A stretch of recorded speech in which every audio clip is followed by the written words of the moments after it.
CM బట్టి విక్రమార్క, మంత్రులు ఉత్తమ్ కుమార్ రెడ్డి, తుమ్మల నాగేశ్వరరావు కాసేపట్లో సుంకిశాలకు వెళ్లనున్నారు. హైదరాబాద్ కు కృష్ణా జలాల తరలింపు కోసం ఏర్పాటు చేసిన సుంకిశాల రిటైనింగ్ వాల్ ఇటీవల కూలిపోయింది.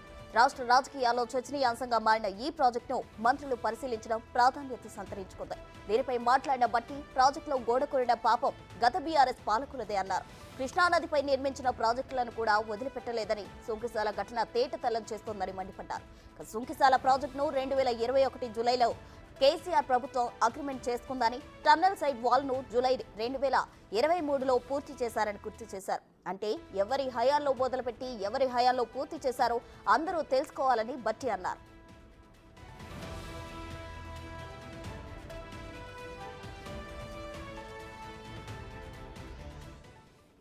హైదరాబాద్ నగరానికి మంచినీళ్ళు తీసుకుని రావటం కోసం కృష్ణానది డెడ్ స్టోరేజ్ నుంచి కూడా నీళ్లు తెచ్చుకోవడానికి అవకాశం ఉండేటట్టుగా నాగార్జున సాగర్ దగ్గర నుంచి మొదలుపెట్టినటువంటి ఈ ప్రాజెక్టు సంబంధించి కడుతున్నటువంటి ఈ ప్రాజెక్టులో నిలువున ఇరుగుపడ్డ సుంకిశాల కూడా దీనికి సంబంధించి చాలా ప్రమాదం జరిగేటట్టుగా ఈ ప్రభుత్వం కట్టిస్తూ ఉందని అర్థం వచ్చేటట్టుగా వారు చాలా స్పష్టంగా ఒక కథని అల్లి వండి వార్చారు దీంట్లో.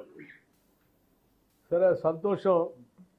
మేము ఇంతకాలం మీరు గొప్పగా చెప్పుకునేటువంటి కాళేశ్వరం ప్రాజెక్టుకి సంబంధించిన మేడిగడ్డ, అన్నారం, సుందేళ్లకే క్వాలిటీ లేనటువంటి పనులు పరిమితం అయ్యాయేమో, మిగతా బాగానే ఉన్నాయలే అనుకున్నాం.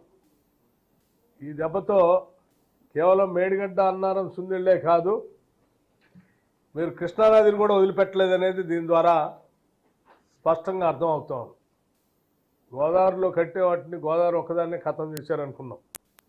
ఇప్పుడు కృష్ణానదిని కూడా వదిలిపెట్టలేదు అనేది అంటే మీరు ఈ రాష్ట్రంలో దేన్ని వదిలిపెట్టలే.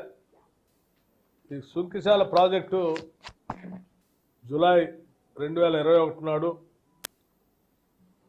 ఆనాటి బీఆర్ఎస్ ప్రభుత్వం అలియాస్ మీ హయాంలో 11/6/2021 నాడు అగ్రిమెంట్ చేసి రిజర్వాయర్ సైడ్ వాల్ని జూలై 2023 టన్నల్ సైడ్ వరకు పూర్తి చేశారు.